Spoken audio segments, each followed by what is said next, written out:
a predicar la palabra del Señor, a pararme acá, sino es una responsabilidad inmensa cualquiera que se pare en un púlpito a predicar la palabra, porque lo hacemos delante de Dios. Y así como oró Camilo, yo le pido a Dios que me guíe, que me use, pero también que disponga nuestros corazones para la palabra. Necesitamos un corazón moldeable para que el Señor pueda cambiarla, transformarlo conforme a su palabra. Mis hermanos, vamos a continuar con lo que hemos llamado la serie de nuestras creencias. Si ustedes recuerdan un poco, hemos venido haciendo esta serie acerca de diferentes aspectos importantes de la palabra, del Evangelio, de nuestra respuesta ante ese Evangelio, de nuestro compromiso, de cómo se ve nuestra vida también frente al Evangelio.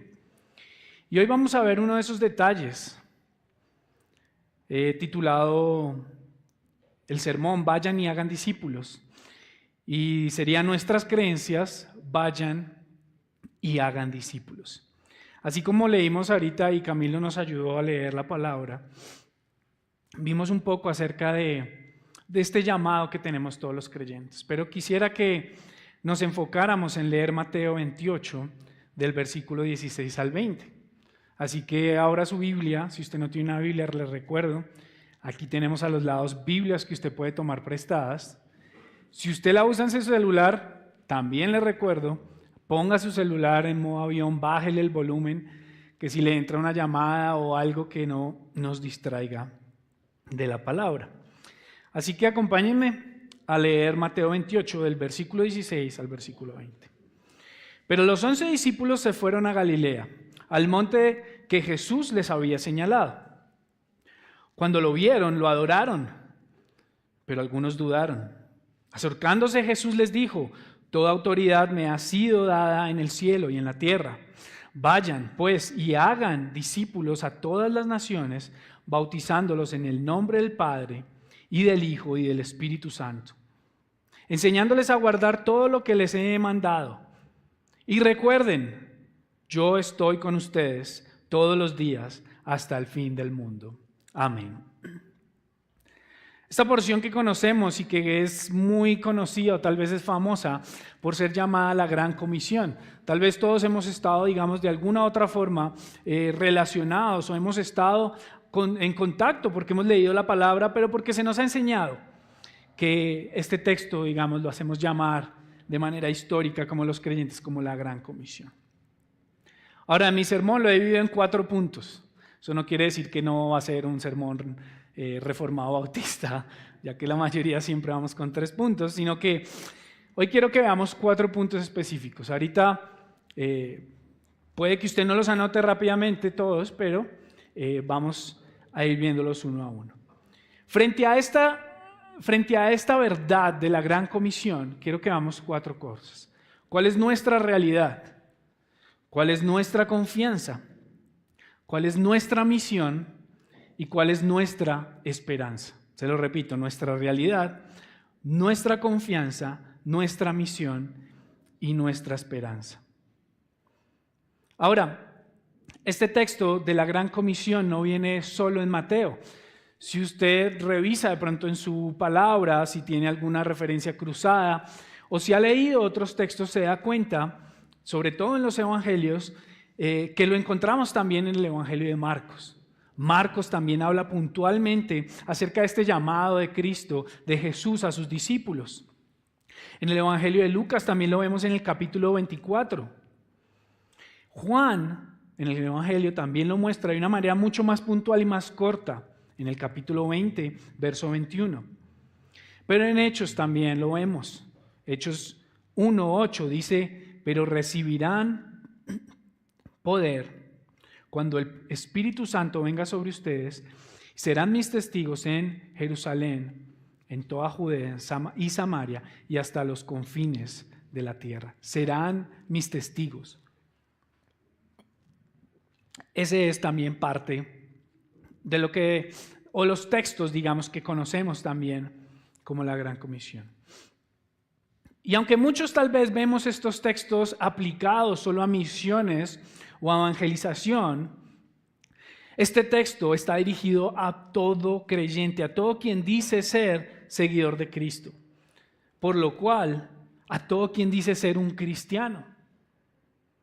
Y hoy, mis hermanos, quiero persuadirlos de esto, de que todo creyente es llamado por la autoridad de Cristo a ir, predicar y discipular. Todo creyente, todos somos llamados. Si usted es llamado como un creyente, es llamado como un cristiano, todos estamos llamados por la autoridad de Cristo a ir, predicar y discipular. Y hoy vamos a ver varios textos, así que espero que usted tal vez saque su agendita y los anote y pueda meditar en estos textos durante la semana, porque la Gran Comisión es un texto tan rico donde podríamos tal vez quedarnos aquí hasta las 3, 4 o 5 de la tarde mirando a profundidad cada texto, pero no vamos a tener este tiempo. Por misericordia de muchos de nosotros, no vamos a lograrlo.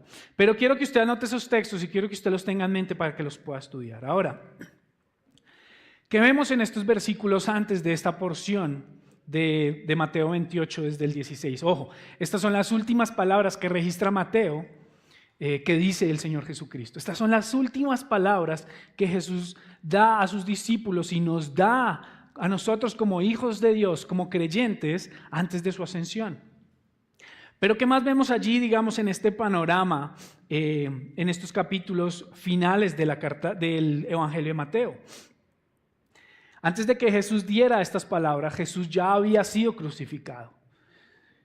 Jesús ya les había advertido también acerca de lo que pasaría, de que Él debía morir y que Él resucitaría. Jesús ya había sido sepultado, ¿cierto?, en la tumba, y Jesús ya había resucitado. Este encuentro con los discípulos, así como otros encuentros que nos describe la palabra con otros dos o con discípulos individuales, es la aparición de nuestro Señor Jesucristo ya resucitado. Acompáñame a leer Mateo 28, del 1 al 10, los primeros textos ahí de este capítulo que estamos viendo. Dice: pasado el día de reposo, al amanecer del primer día de la semana, María Magdalena y la otra María vinieron a ver el sepulcro. Y se produjo un gran terremoto, porque un ángel del Señor, descendiendo del cielo y acercándose, removió la piedra y se sentó sobre ella.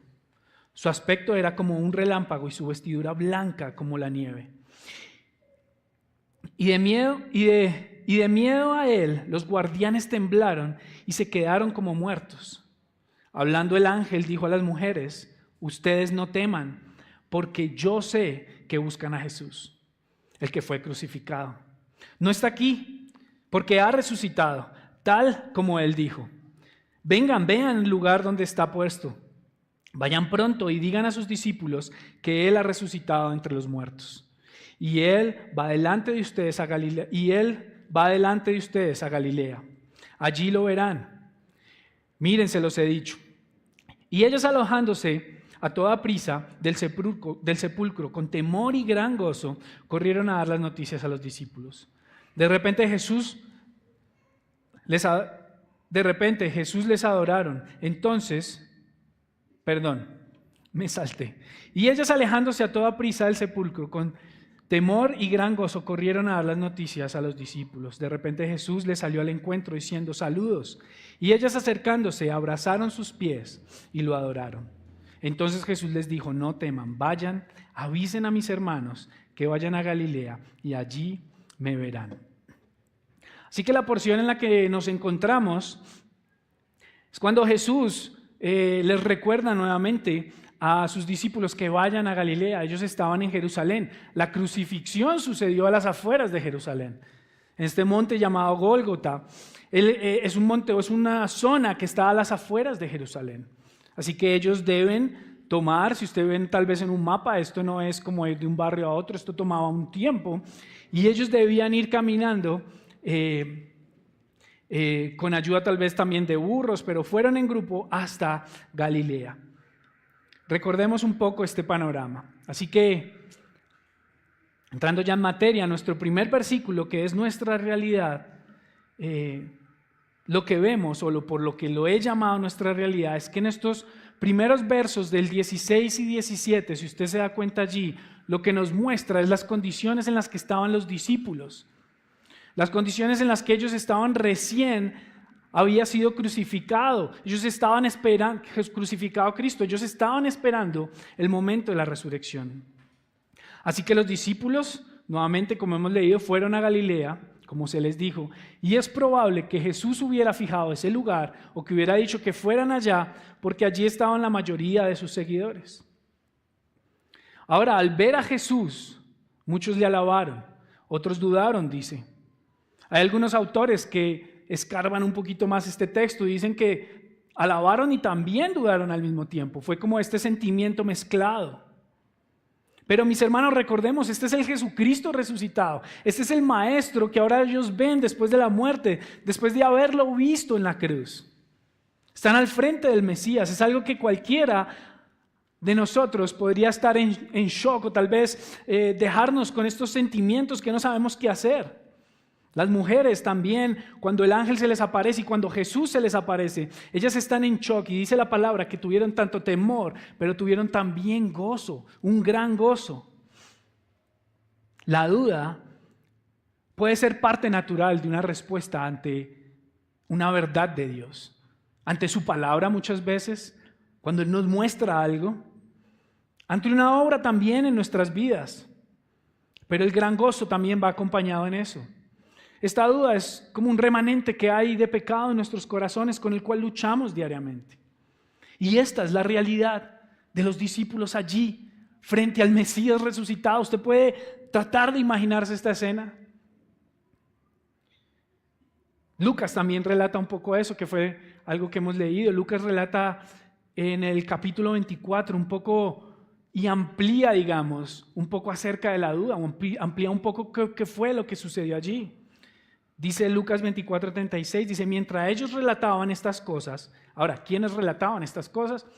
Dos de los discípulos que vemos unos versículos antes, que se les aparece Jesús, camino a Emaús. Entonces, mientras ellos relataban estas cosas, Jesús se puso en medio de ellos y les dijo, paz a ustedes. Pero ellos, aterrorizados y asustados, pensaron que veían un espíritu. Piense por un segundo usted en una situación así. Lo primero que pensaría usted es que está alucinando. Que se comió algo que estaba pasado y usted está alucinando, viendo tal vez algo que no debería estar viendo. Pero mire lo que dice más adelante. Y Él les dijo, ¿por qué están turbados? ¿Y por qué surgen dudas en sus corazones? Ahora, no solo la cara o la expresión que pudo ver Jesús en ellos, sino Él conocía los corazones y Él conoce los corazones. Él sabía que estaban turbados, que estaban con duda. Miren mis manos, les dice Jesús, miren mis pies, que yo mismo soy, tóquenme y vean, porque un espíritu no tiene carne ni huesos como ustedes ven que yo tengo. Ellos creían que lo que estaban tal vez viendo era como una aparición solo en espíritu, pero era Jesús mismo, era su cuerpo el que estaba allí.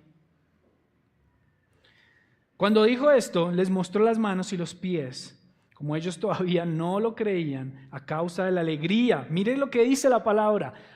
Había una mezcla de tantos sentimientos, de tantas emociones que no se podían comprender, que nuestro cerebro finito, en su química, en el diseño de Dios, no podía comprender esta información. Dice, como ellos todavía no creían a causa de la alegría y porque estaban asombrados, les dijo, ¿tienen aquí algo de comer? Ellos le presentaron parte de un pescado asado y él lo tomó en las manos y comió delante de ellos. Son detalles tan mínimos, pero que además son a la vez tan maravillosos, poder entender que Jesucristo resucitó en cuerpo y que aquí se les presenta también con su cuerpo ya glorificado, con ese cuerpo resucitado en carne, no un espíritu.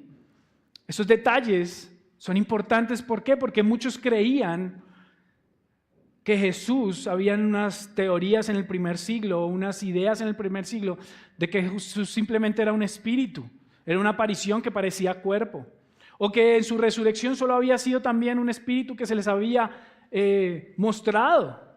Pero la palabra nos muestra cuál es la verdad. Están al frente de ese Jesús resucitado, Como les decía, muchos diríamos o dudaríamos en ese momento pensando que estamos tal vez teniendo una alucinación.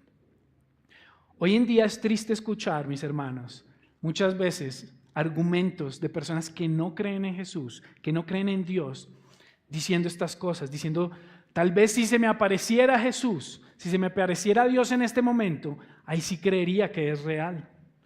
Pero créame que por más de que se le aparezca, muchos dirían y muchos creerían que están alucinando. Muchos estarían aún con un temor peor que el de los discípulos que conocían a Jesús. Y aún así, al verlo tan asombrados y tan en shock, no creían, tenían duda. Y ahora aquí me pregunto, frente a esta realidad que están viviendo los discípulos, ¿cuál es nuestra realidad? ¿Cuál es nuestra realidad frente a este Jesús resucitado en el cual hoy creemos, en el cual hoy predicamos y por el cual hoy estamos acá todos reunidos? ¿Qué estás viviendo tú en tu vida que te hace dudar de ese Jesús resucitado? ¿Cuál es tu realidad? ¿Cuál es tu contexto? ¿En qué momento estás? ¿En qué etapa de tu vida que te hace dudar de ese Jesús, de su llamado y de lo que nos ha mandado hacer a todo creyente, que veremos más adelante, que es ir y hacer discípulos? La duda debe ser dispersada por la palabra y por la verdad. Jesús mismo ahí les ayuda a dispersar esa duda con la verdad, con mostrarles la verdad palpante. Y muchas veces nos encontramos con la verdad palpante en nuestras vidas, frente a nosotros, frente a nuestros ojos, en la palabra, y seguimos dudando. Cuando llegue esa duda a nuestras vidas, mis hermanos, cuando llegue esa duda a tu vida, no dejes que esos pensamientos ganen terreno. Satura tu mente, llena tu mente, que abunde la palabra, satúrala con la palabra, para que no haya espacio para absolutamente nada más. Debemos saturar nuestra mente con la palabra, para cuando llegue ese día de la duda,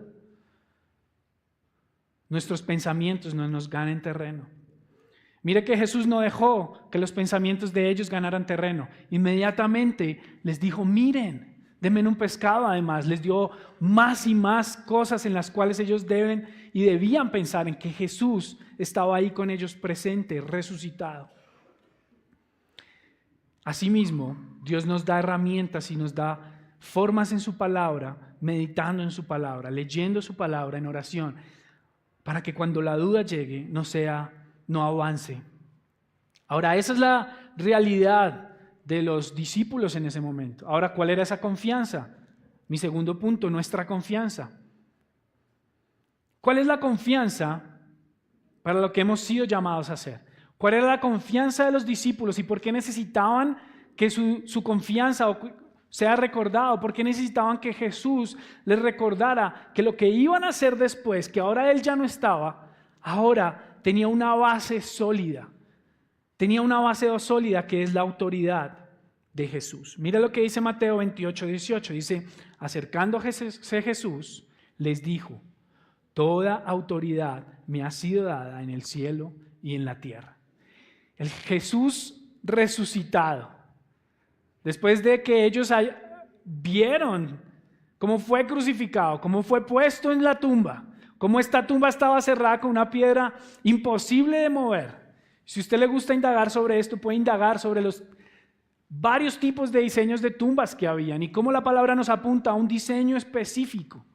No es porque quisiéramos simplemente ilustrarlo de una forma, es porque la historia nos muestra los diseños que habían en la época de tumbas. Y había un diseño específico de una piedra que estaba sobre una inclinación para que cuando fuera cerrada no pudiera ser removida. Ese Jesús se les presenta a ellos y les dice que ahora toda autoridad le ha sido dada en el cielo y en la tierra. Ahora déjeme hacer aquí una pequeña ilustración que nos puede ayudar a entender un poco esto a la luz de los pasajes también que vienen más adelante, que es el mandato y la gran comisión en la cual todos como creyentes tenemos. Hay señales o símbolos visibles de la autoridad. Es decir, una placa, por ejemplo, de un oficial, lo vemos en las películas, siempre que llega un detective se presenta con su placa y lo dejan entrar, lo dejan revisar la escena del crimen. Tal vez un poco más local para nosotros, el uniforme de un policía, de un oficial, sabemos que esa persona que está ahí parqueada es un oficial, reducimos automáticamente la velocidad, revisamos los papeles que estén todo en orden. Hoy teníamos pico y placa, no teníamos pico y placa. Si usted está saliendo de la ciudad, el extintor revisa o recuerda si el extintor lo revisó, mejor dicho, todo lo del carro se le viene a la cabeza cuando usted ve ese uniforme. ¿Por qué? Porque sabemos que es un símbolo de autoridad. Esa persona tiene una autoridad. Con mi esposa estamos viendo una serie de un agente de la CIA y este agente es un agente joven que no sabía que ellos tenían un pasaporte especial para poder tener una inmunidad cuando iban a países donde estaban en guerra. Este pasaporte es un pasaporte que él nombra, que es como un pasaporte negro que tienen, digamos, algunos personajes y lo puede cuidar cuando está, digamos, en un país difícil o en un país que está en guerra, lo protege, digamos, tiene unos derechos. Así que pensemos por un segundo que nosotros como creyentes, como mensajeros de Cristo, de su evangelio, tenemos una placa o un pasaporte celestial. Tenemos esa placa que podemos presentar, que nos da una autoridad para hablar el mensaje que Él quiere que demos. Ahora esa autoridad no la tenemos nosotros, así como un oficial de estos de las películas o una persona de estas, si uno se la encuentra sin su distinción de que es parte de una organización que tiene una autoridad, pues uno puede ignorarlo o uno puede pasar por el lado. Pero es la institución en general y es el uniforme y el símbolo y la placa lo que le da la autoridad a ese. Así que nosotros, como creyentes, vamos en nombre de esa autoridad que es sobre toda autoridad, que es Cristo. La base por la que hacemos las cosas en nuestra vida, cuando hablamos acerca de Dios, la base por la cual los discípulos necesitaban estar seguros de ahora qué sigue, cuál es el siguiente paso, esa base es la autoridad de Cristo. Mire que Él se les aparece y no les dice inmediatamente, bueno hermanos, ahora tienen que ir a todo lugar, tienen que ir a predicar, a hablar las cosas, a ser discípulos, a bautizar. Él no les dijo eso. Él puso como la base su autoridad. Les dio la clave, por decir, o la llave por la cual ellos podrían cumplir ese mandato y esa comisión. Les dio esa placa o ese pasaporte celestial que ellos tendrían solo por la autoridad de Cristo. ¿Que es una autoridad limitada? No. Es una autoridad, por ejemplo, la autoridad que tiene el agente de tránsito cuando usted va pasando al lado de él, él tiene una autoridad limitada. Está tal vez solo en su región, solo en su localidad, en su ciudad, en su país tal vez, pero Cristo tiene una autoridad absolutamente sobre todo. Mira lo que dice el versículo 28, el capítulo 28, versículo 18, lo que estamos leyendo. Toda autoridad me ha sido dada en el cielo y en la tierra. Ahora, esto ya estaba escrito en la antigüedad. Esta autoridad que se le iba a dar a Cristo ya estaba dicha en la antigüedad. Quiero que me acompañe a Daniel 7 para que veamos esto. Veamos cómo una visión y una promesa se nos muestra en Daniel 7 y se cumple en lo que Jesús está diciendo allí. Seguí mirando las visiones nocturnas, dice Daniel 7, versículo 13. Y en las nubes del cielo venía como un hijo de hombre, o sea, venía uno que era de aspecto de hombre. Y la palabra lo pone allí en mayúsculas, porque es una palabra importante que apunta a aquel que iba a ser, se le iban a dar, entregar, digamos, esa potestad y ese poder. Dice, y en las nubes del cielo venía uno como hijo de hombre, que se dirigió al anciano de días y fue presentado ante él. Y le fue dado dominio, gloria y reino para que todos los pueblos, naciones y lenguas le sirvieran. Su dominio es un dominio eterno que nunca pasará y su reino uno que no será destruido.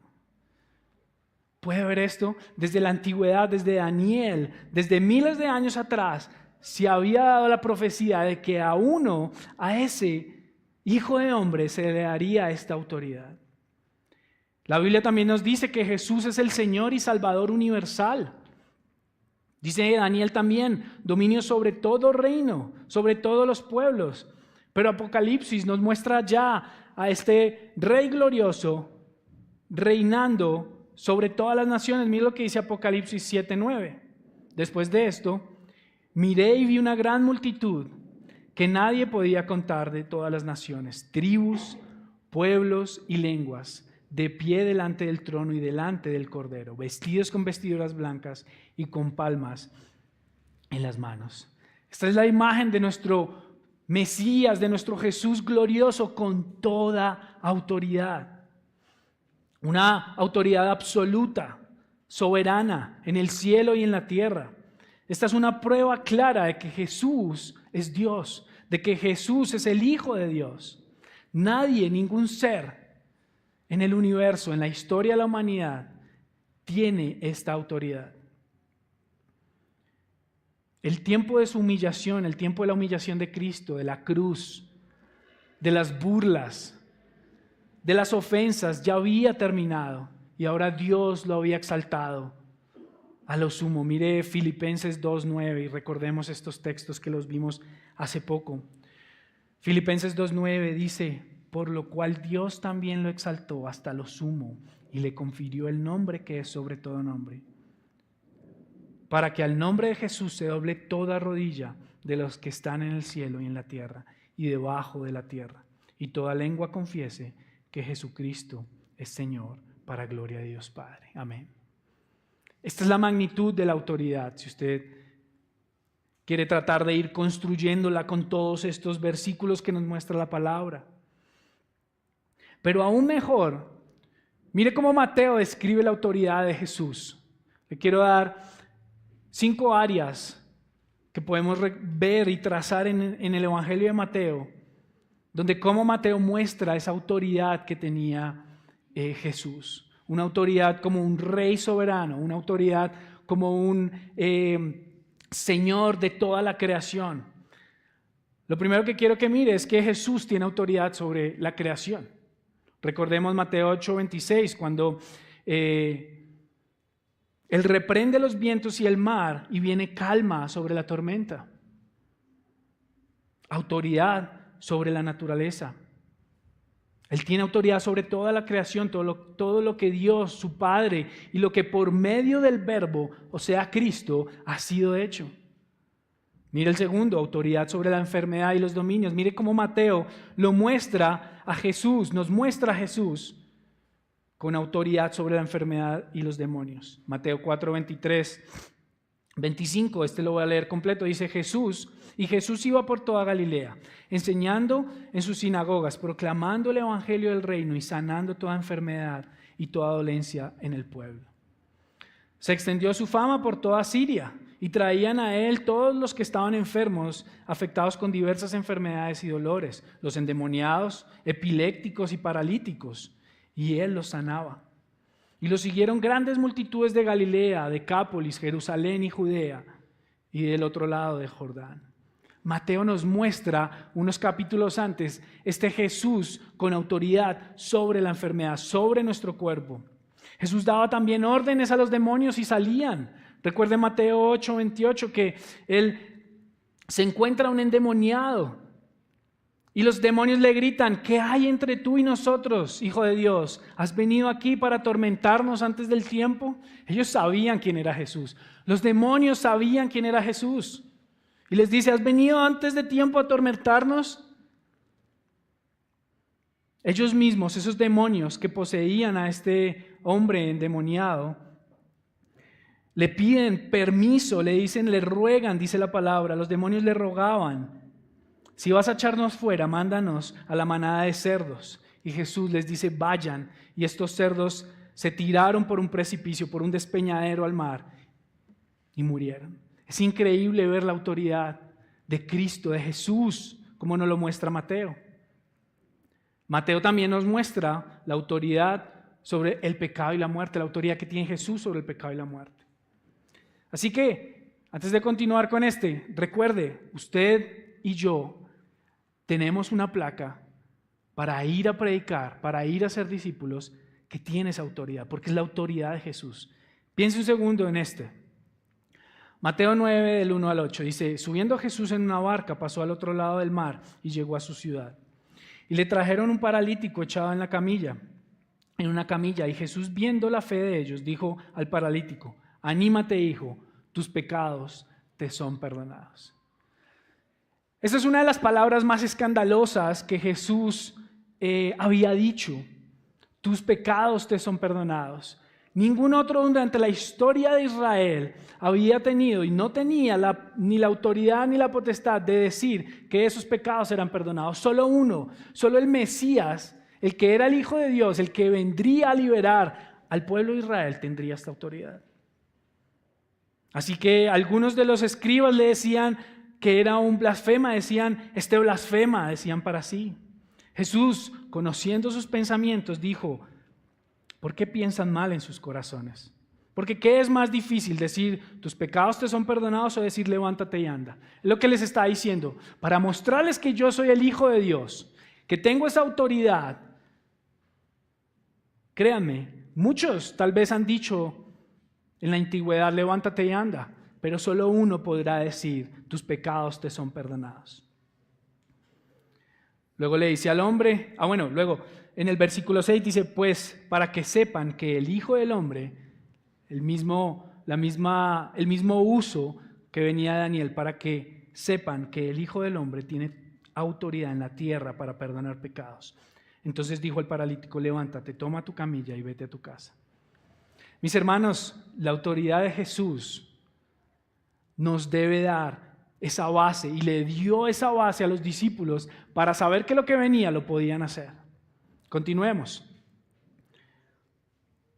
La autoridad de Jesús sobre nuestras vidas. Y esto es algo importante porque a veces vemos esta autoridad de Jesús con milagros, vemos esta autoridad de Jesús sobre la creación, pero se nos olvida que Él tiene autoridad sobre nuestras vidas.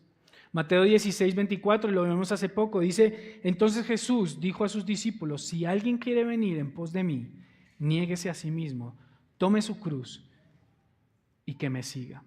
Si todo creyente sabe que Jesús es el Señor de su vida, es decir, el quien define, el quien decide, el quien le da dirección a nuestras vidas, debemos vivir conforme a esta verdad y debemos estar abiertos a cualquier cosa que el Señor nos llame, incluso servirle en otro lugar, en otro contexto cultural, en un lugar difícil. Pero muchas veces, aunque conocemos la autoridad de Jesús en otras áreas, dudamos de su autoridad en nuestra vida. Queremos ser nosotros nuestra autoridad en nuestra vida. Y el quinto aspecto que vemos en Mateo, algunos que pude resaltar: la autoridad sobre toda vida, no solo sobre la nuestra, sino sobre todos, aún los que no creen. Mateo 25, 31, 33 dice: pero cuando el Hijo del Hombre venga en su gloria y todos los ángeles con Él, entonces Él se sentará en el trono de su gloria y verán reunidas delante de Él todas las naciones, y separará a unos de otros, como el pastor separa las ovejas de los cabritos, y pondrá las ovejas a su derecha y los cabritos a la izquierda. Mis hermanos, Jesús tiene autoridad aún de ese amigo, de esa persona que conocemos, que creemos que es imposible que sea salva. Él tiene autoridad sobre su vida. Y aun cuando esas personas lo rechacen y lo nieguen, Él tiene autoridad también sobre su vida. Porque llegará un día, como lo dice Filipenses, donde toda rodilla, toda se doblará. Filipenses no dice que solo los creyentes y algunos se doblarán. Toda rodilla. Unos estarán ya asegurando su fe, asegurando su eternidad con Dios, y otros descubrirán o se sorprenderán o sabrán que estarán eternamente separados de Dios. Ahora, las misiones en general y el evangelismo no tendrían ningún sentido ni ninguna autoridad si no fuera por la autoridad que Jesús les da aquí a sus discípulos. Piense por un segundo, ¿por qué razón usted se iría a otro lugar, a otra cultura, con otra comida, aprender un lenguaje difícil, tratar de navegar entre culturas complicadas, culturas donde de pronto durarán años para que podamos hablarle de Jesús a alguien? Solo por la autoridad de Cristo. La autoridad de Jesús nos da la confianza para ir a otras naciones, para evangelizar. Pero ahora quiero que mediten esto. La autoridad de Jesús nos da la confianza para ir al vecino, para ir al barrio siguiente, para ir al compañero de al lado de estudio, para ir al amigo que tal vez oramos y le pedimos a Dios que use su corazón, pero que nos da que trabaje en su corazón, pero que nos da miedo predicarle o nos ha costado predicarle. Esa autoridad de Jesús es la que nos debe dar esa confianza, porque es que vamos con esa placa. La próxima vez que usted vaya delante de su amigo, de su compañero de trabajo, de su vecino, recuerde su placa. Recuerde que no vamos en nuestros argumentos, recuerde que no vamos a ganar en una discusión religiosa o teológica o de principios. Recuerde que vamos a compartirle el Evangelio con la autoridad que Cristo nos dio y que le dio a los discípulos. Ahora, ¿para qué nos debe dar confianza esa autoridad? Vamos al tercer punto, nuestra misión. ¿Cuál es esa misión en la cual Jesús encomienda a los discípulos puntualmente, pero que encomienda a todo creyente? Y mis hermanos, yo soy el primero en ser exhortado y ser también animado con este texto. Miren lo que dice Mateo 28, 19. Vayan pues y hagan discípulos de todas las naciones, bautizándolos en el nombre del Padre y del Hijo y del Espíritu Santo, enseñándoles a guardar todo lo que les he mandado. Mis hermanos, la misión es clara y es para todo creyente. No es una sugerencia. Jesús no les está diciendo, bueno, si tienen tiempo después de que ustedes consigan sus títulos, estudien, terminen sus negocios, si tienen tiempo, mis amados hermanos, pues vayan y hagan discípulos. No, no es una sugerencia de Jesús. Jesús nos está animando y nos está ordenando a todos los creyentes a esto, a ir y a ser discípulos. Primero mire la palabra ir. ¿A dónde iremos? Él no está diciendo, porque esto es importante, Él no está diciendo, esperen, que ellos van a llegar. ¿Recuerda que Jesús les dice a sus discípulos que ellos van a ser pescadores de hombres? Él no les dice esperen, quédense ahí quieticos, esperen, que van a llegar. Esto nos debe poder a meditar, porque muchas veces estamos en esa actitud, esperamos. Claro, ponemos versículos visibles, tenemos una vida que muestra que somos cristianos, pero estamos a veces esperando a que vengan a decirnos, a que nuestro compañero venga, yo he visto que usted como que es diferente.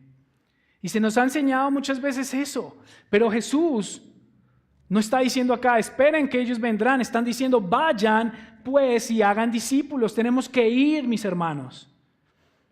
Tenemos que ir a las naciones, tenemos que ir al vecino, tenemos que ir con el que nos vemos todos los días, compartimos muchas veces más con hombres incrédulos y creo que eso es a propósito que Dios nos ha puesto allí para compartir con ellos.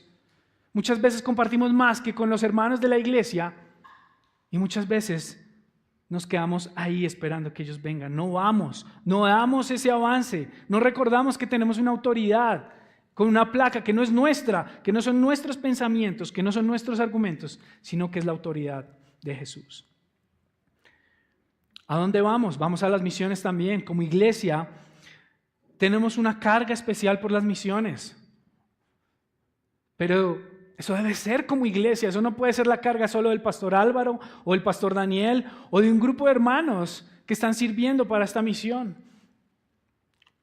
Oramos por las misiones, ora usted porque Dios levante hombres en lugares difíciles, en lugares donde cuando usted ve las noticias y ve estas ciudades o estos lugares que han sido, tal vez que están en guerra, que están en necesidad, o usted ve algo de otro país, usted lo primero que se le viene a la mente es, Dios, levanta un hombre, levanta a alguien, o usted dice también, Dios, llévame a mí allá a predicar del Evangelio. O muchas veces pensamos, Dios, gracias a Dios no estoy allá. Puede pasar. Tenemos carga por esos lugares no alcanzados. Debemos ir, como les he dicho.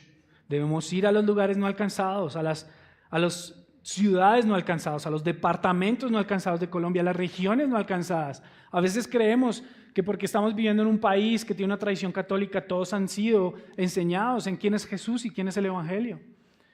Pero créame, muchos se sorprenderán si usted pregunta. Muchos tienen una confusión en su cabeza de quién es Dios, de quién es Jesús, de cómo puede ser perdonado. Y nosotros, que tenemos la verdad, debemos compartir eso. Debemos ir a nuestros compañeros de trabajo. Debemos ir a los vecinos no alcanzados. No esperemos que ellos vengan. No esperemos porque tal vez no vendrán. Tal vez usted está orando, lleva años orando por esa persona, pero tal vez él no vendrá, porque la palabra lo que nos está diciendo es vayan. Ve tú, toma el primer paso, invítalo a un café, con alguien que puedas iniciar un discipulado, alguien que lo veas recurrentemente. Y evangelizar, mis hermanos, no es dar un consejo cristiano, no es cuando vienen y nos dicen, ay, es que tengo este problema y usted que es cristiano, ¿usted qué opina? Ahí tenemos que entrar con el evangelio. Nosotros no damos consejos cristianos, aunque obviamente muchas veces ayudamos. Pero mis hermanos, el mensaje el cual se nos ha encomendado es el mensaje del evangelio de Cristo. Y recuerden, esta autoridad la tenemos. Tenemos también el poder del Espíritu Santo. Hechos 1:8 dice, pero recibirán poder cuando el Espíritu Santo venga sobre ustedes y serán mis testigos en Jerusalén, en toda Judea, Samaria y hasta los confines de la tierra. ¿Han meditado alguna vez en que Dios los envíe a otro lugar?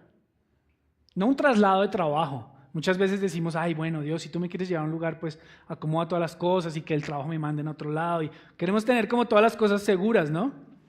Pero nos preguntamos realmente, Dios, ¿a dónde tú me quieres llevar?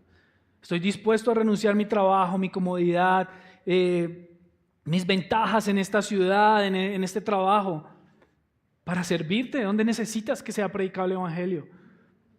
Tal vez muchos dicen, bueno, yo no tengo la capacidad, no sé, no tengo el conocimiento. Recuerde, no se trata de nuestros argumentos, es la autoridad de Jesús. ¿Usted cree que los discípulos en ese momento eran los más teólogos y estudiados?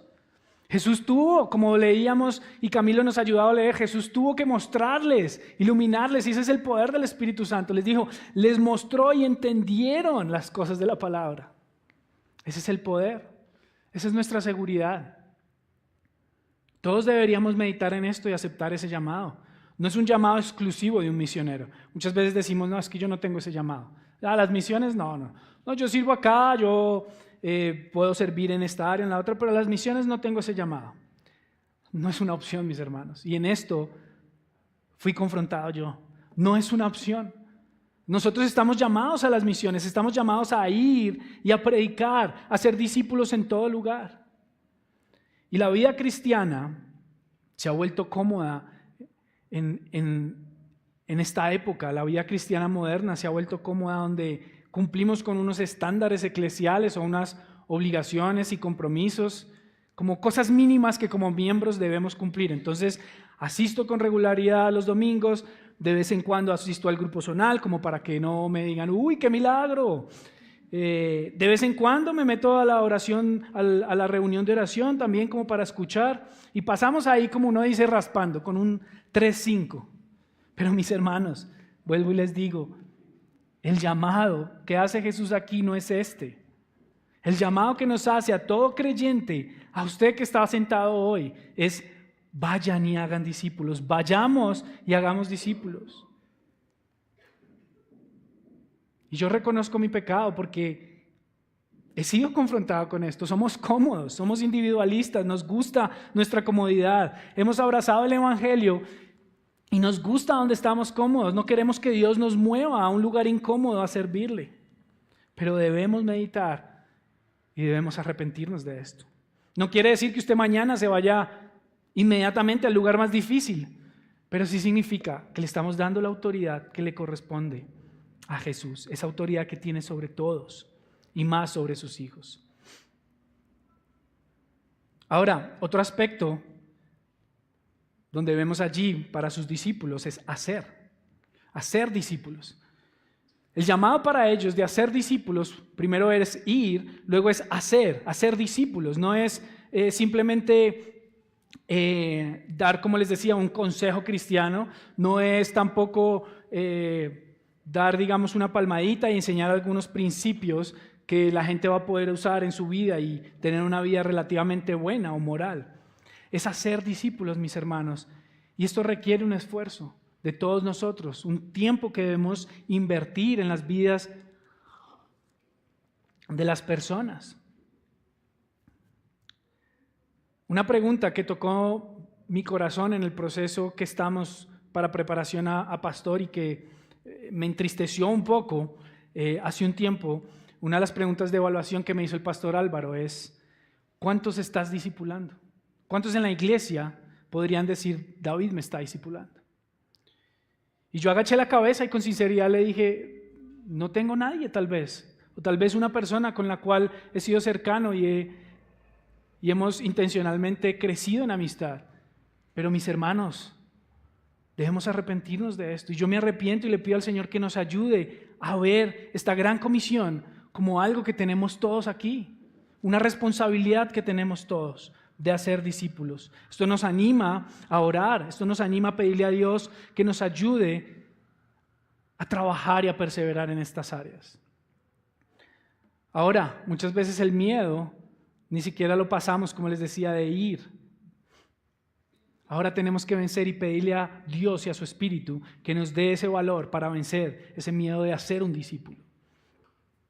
También bautizamos, como dice ahí la palabra, vamos, hacemos discípulos y estos discípulos, estos primeros creyentes son bautizados en el nombre del Hijo, del Espíritu y del Padre, del Espíritu Santo y del Padre. Aquí nos muestra claramente una distinción de la obra de la Trinidad, de la obra de las tres personas, de un solo Dios, pero de las tres personas obrando en la salvación del hombre. Cuando nos bautizamos lo hacemos por obediencia. El bautismo sabemos que no es un requisito para la salvación. Vemos el ladrón al lado de la cruz, que Jesús le dice, estarás conmigo en el reino. Él no tuvo tiempo de bautizarse, pero el bautismo sí es una respuesta inmediata de quien es creyente. Y muchos luchan con saber por qué deben bautizarse. Hay muchos creyentes, y tal vez aquí entre nosotros hayan algunos que dicen ser cristianos, pero tal vez no se han bautizado. Tal vez hay duda, tal vez le están huyendo a algo, algún compromiso, creen que el bautismo entonces ahora les da un compromiso mayor, que deben hacer algunas cosas. Mis hermanos, si somos creyentes y respondemos a esas buenas nuevas de Jesús, obedecemos a Cristo y somos bautizados. Yo los animo, si usted no se ha bautizado, a que se acerque, a que miremos las formas para que usted vea el bautismo de forma clara ante la palabra y seamos bautizados y seamos parte y obedientes ante estos que son mandatos de Jesucristo. Ahora, vamos, hacemos discípulos, bautizamos y enseñamos. ¿Qué enseñamos? Pregúntese un segundo, ¿qué podría enseñar usted? ¿Enseñamos tal vez fórmulas para el éxito? Algunos se paran a enseñar, bueno, estas son las fórmulas del éxito, o enseñamos pasos para la felicidad. No, mis hermanos, enseñamos la palabra de Dios, el consejo completo de la palabra de Dios. Capacitamos a nuevos discípulos a guardar su palabra, y esto va a tomar tiempo. Un discipulado de 6 meses, como algo que tenemos acá, esto no es hacer discípulos. Esto es un curso de discipulado para nuestra membresía. Pero el discipulado inicia realmente desde el momento en el que somos creyentes y continúa toda la vida. Necesitamos no solo hacer discípulos, sino ser discipulados. Esto toma tiempo. Enseñamos la palabra. Enseñamos quién es Jesús, enseñamos lo que hizo Jesús, qué es lo que Él les dice que vayan y hagan, que enseñen estas cosas. Recuerden, hermanos, que vamos y hacemos discípulos, enseñamos la palabra, bautizamos y que la autoridad fue dada a Jesús. Jesús es el centro del evangelio, pero también es el que le da autoridad a nuestro mensaje. Vamos con esa placa o con ese pasaporte dorado. Que esa sea nuestra confianza la próxima vez que nos sentamos a tomarnos un café y a hablarle a alguien de Cristo. Que su confianza no sea cuántos libros de teología se ha leído. Que su confianza no sea cuántos argumentos tiene usted en su cabeza para debatir y destruirle los argumentos tal vez del mundo que esa persona tenga. Que su confianza tampoco sea, digamos, en su capacidad de hablar. Muchas veces algunos le tenemos temor aún al contacto social. Hay algunos que ni siquiera quieren reunirse con otra gente. Pero mis hermanos, la base de nuestra autoridad, la base de nuestra confianza, es la autoridad de Cristo. Yo los animo, mis hermanos, a que mediten en esto. A que mediten la próxima vez que se puedan sentar con esta persona, mirarla y recordar cuál es esa autoridad que ha dado Cristo. Cuál es esa autoridad que tiene Jesús. Porque ustedes lo que van a hablar es el mensaje que Él pidió que todo creyente y todo discípulo diera. Por último, mis hermanos, el cuarto punto. Pensé que no la iba a lograr con 4 puntos. Nuestra esperanza, mis hermanos. ¿Cuál es nuestra esperanza?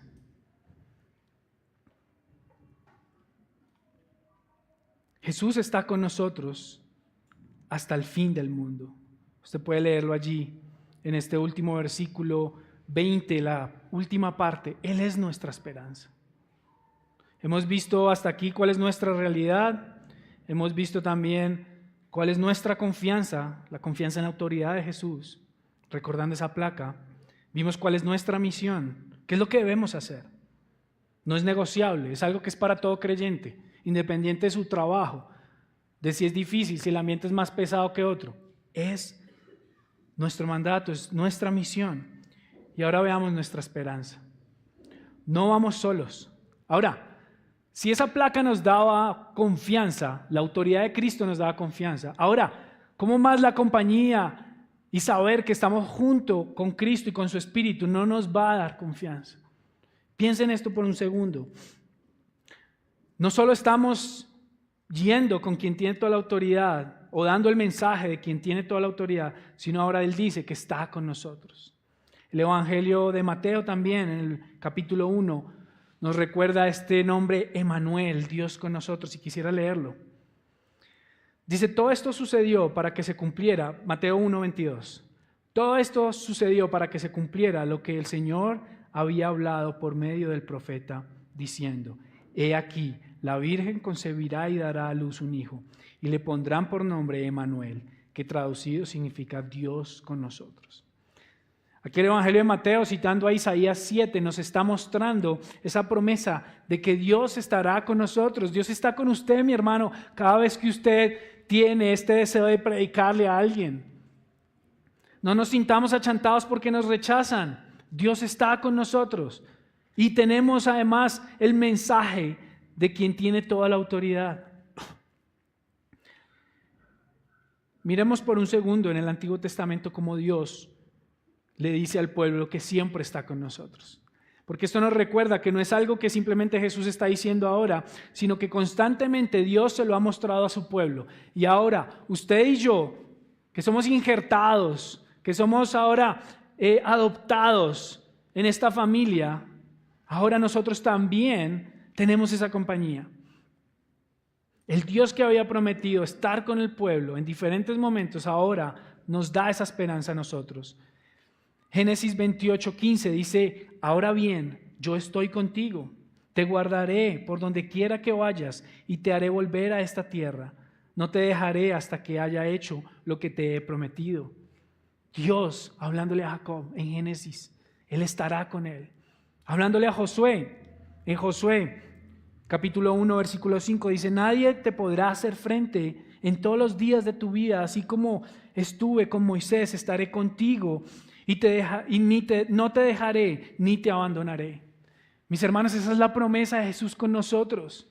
Ahora, ellos, Jacob, Josué y muchos otros, Moisés, Dios les prometió que estaría con ellos porque ellos fueron a hacer lo que Dios les pidió que hicieran.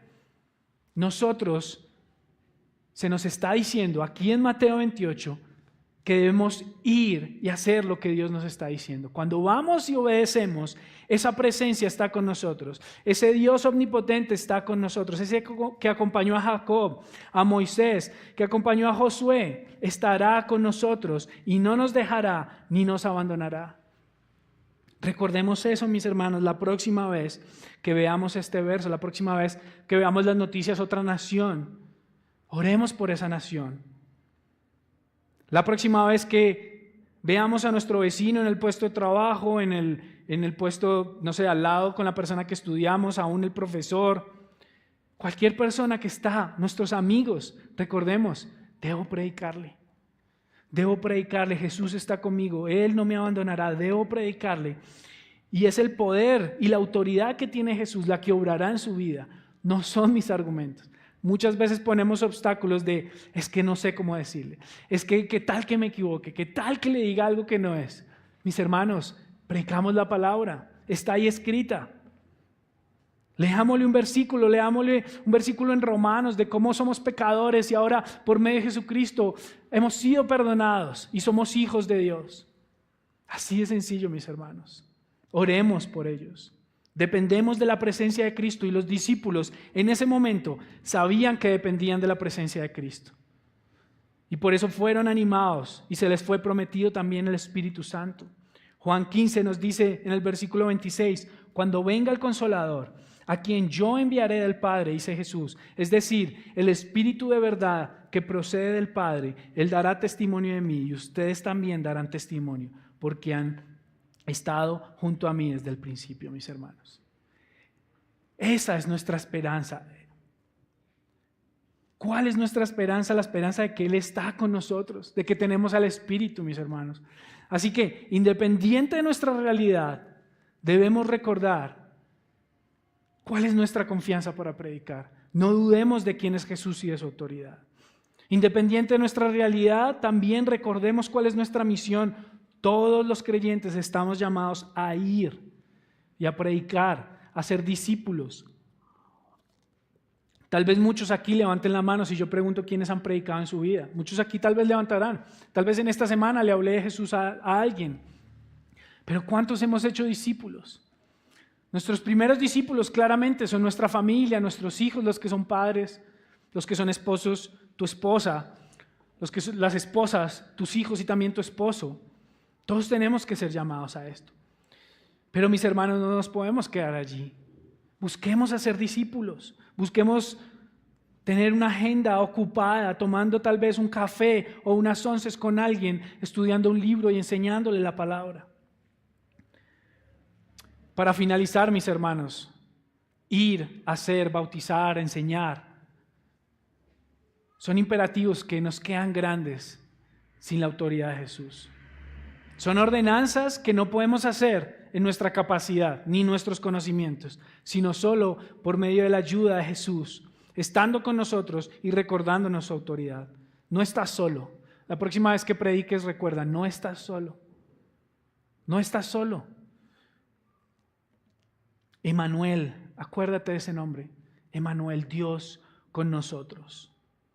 No de Emmanuel, sino el significado de cuando hablan de quién es ese Dios que está con el pueblo y que ahora usted y yo estamos en ese pueblo por medio de Jesús. Ahora, si tú ya has escuchado tal vez esto de la Gran Comisión y tal vez te has resbalado o has dicho, bueno, pues es que ahorita no estoy en una etapa donde no puedo. Mis hermanos, quitemos esos argumentos. Dios hará. Si es por tu trabajo, Dios hará. Si es por tu estudio, Dios hará, lo acomodará. Eso no quiere decir que seamos irresponsables y mañana todos presenten su carta de renuncia y le digan, Pastor Álvaro, David dijo que vayan y hagan, estoy acá dispuesto, ¿para dónde voy? No seamos irresponsables, pero sí quitemos esos argumentos de nuestro corazón. Que no haya un argumento cuando Dios realmente empiece a aparejar todas las cosas. Que no haya un argumento cuando lo veamos claro. Dios, me has puesto carga por este lugar. Me has puesto carga por este vecino, me has puesto carga por este otro. Que no hayan argumentos en ese momento de nuestras vidas. Y tal vez si usted está acá por primera vez, si usted tal vez lo invitaron hoy y usted dice, bueno, me tocó acompañar hoy o hace rato no venía. Yo quiero recordarle esto que vimos en Filipenses acerca de la autoridad de Jesús.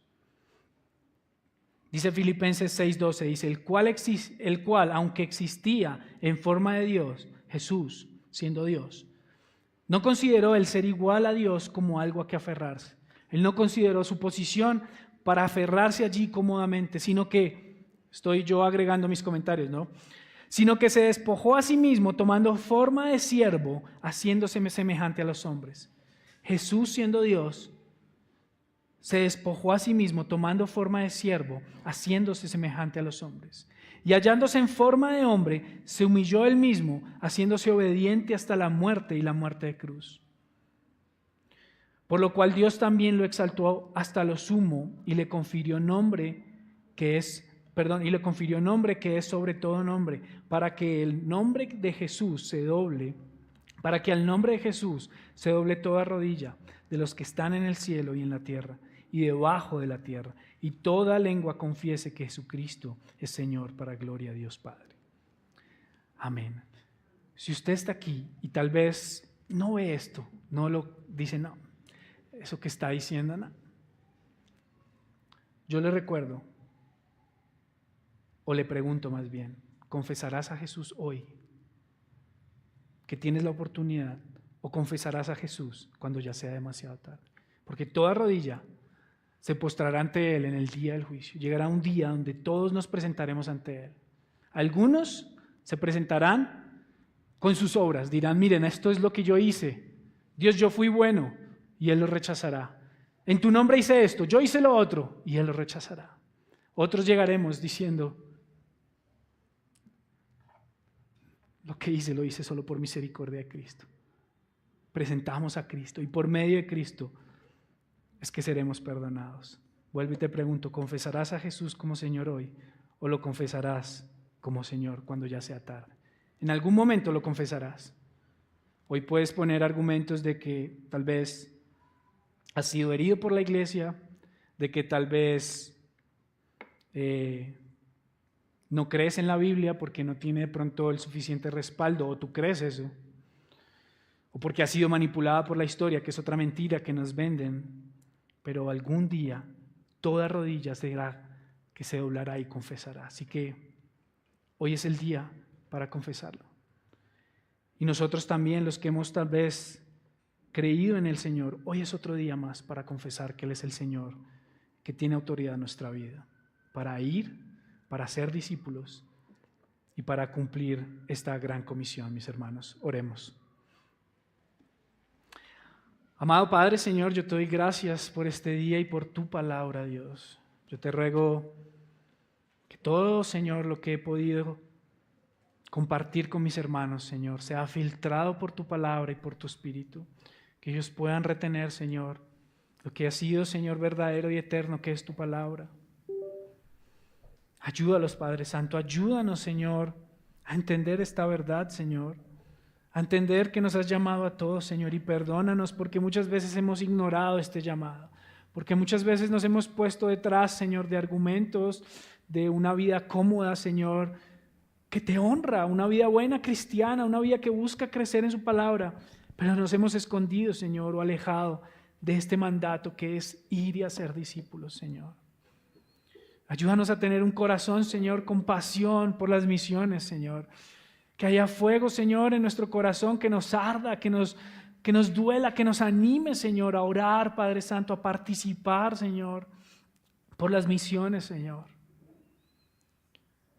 Padre, que seamos llamados también a ir, Padre Santo, si tú quieres que vayamos, Dios. Aún en lugares donde no conocemos el lenguaje, Señor, donde la cultura nos va a poner todos los obstáculos, Señor, pero que tengamos la confianza que vamos en el nombre de Jesús. Oramos por los que ya están allá, Señor. Por los misioneros que ya están en lugares difíciles, Dios. Ayúdalos, fortalécelos, Padre Santo. Y recuérdales cada día, Dios, que están allí con la autoridad que les ha dado Jesús, con la autoridad que tiene Jesús. Dales esa confianza. Que ellos recuerden que tú estás con ellos, Señor. Oramos también, Padre Santo, por nuestros pastores que están en otras ciudades predicando, Señor, llevando tu palabra. Oramos por el viaje que viene a La Guajira, Señor. Oramos, Padre Santo, Señor, por los diferentes lugares en nuestra nación que no ha sido alcanzada, Señor. Que está llena tal vez de idolatría, Señor, de costumbres y tradiciones paganas, Señor. Perdónanos y ayúdanos, Señor.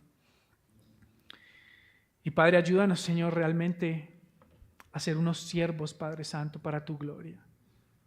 Cambia nuestra mente, cambia nuestro modo de pensar y prepáranos, Señor, para el día, Señor, en el que seremos llamados a otro lugar, Padre. En el nombre de Cristo. Amén.